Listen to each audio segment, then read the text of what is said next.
तर 1,00,000पेक्षा जास्त मताधिक्य हे विधानसभा मतदारसंघ आरामात घेऊ शकतात.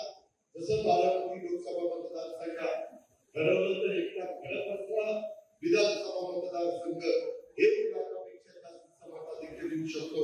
अशा प्रकारचं नियोजन आपण करू शकतो. तसं या दोनच्या बाबतीमध्ये आपण सगळ्यांनी केलं पाहिजे. मित्रांनो, मागे देखील तुम्ही खासदार म्हणून ज्यांना निवडून दिलेलं होतं त्यांच्या सभासदीचे परंतु 5 वर्ष मध्ये मधीच मला म्हणायला लागले, डॉक्टर बोलले की दादा मला राजीनामा द्यायचा. माझं काम नाही खासदार, माझं काम मी सेलिब्रिटी आहे, मी सिनेमामध्ये काम करणारा धन आहे, मी अभिनेता आहे, मी मालिकेमध्ये काम करणारा त्या ठिकाणी कलावंत आहे, मी नाटक करणारा त्या ठिकाणी कलावंत आहे आणि त्याच्यावर माझं नुकसान होत आहे, मला राजीनामा द्यायचा. मित्रांनो, तुम्हाला मी स्पष्ट सांगतो, मी खरं बोलायला स्पष्ट सांगणारा कार्यकर्ता आहे. मी म्हणतो बाबा रे, लोकांनी 5 वर्ष करता निवडून दिलंय, जरा कळून टाका, चला कळून टाका. 5 वर्ष उद्या नको बाबा उभा राहून, परत ती काय म्हणणार तुला उभा राहा.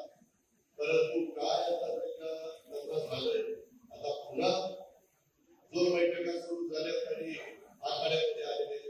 मित्रांनो, बरोबर मी सांगतो ते मला म्हणायचे, दादा मी सेलिब्रिटी, कधी किती संपर्क ठेवला आपल्याला माहितीये, ते किती अग्रेवर व्हायचे ते आपल्याला माहितीये. त्यांना अनेकदा त्यांच्या ज्या सिरियल असायच्या त्याच्या संदर्भात शूटिंग असायचं, त्याच्यावर त्याचा मोबाईल लागायचं. तुम्हाला आता हवेली आणि शिरूर लोकसभा मतदारसंघाला ठरवायचंय की तुम्हाला कार्य सम्राट खासदार पाहिजे का नट सम्राट खासदार पाहिजे, हे तुम्ही त्या ठिकाणी बघा.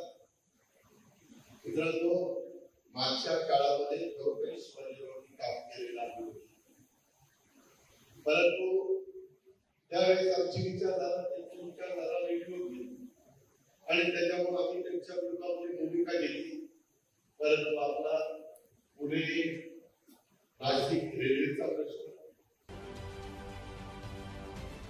राजकारणातील प्रत्येक अचूक बातमीचे सर्वात आधी अपडेट्स मिळवण्यासाठी सरकारनामाच्या सर्व सोशल मीडिया प्लॅटफॉर्मला लाईक, फॉलो आणि सबस्क्राईब करा.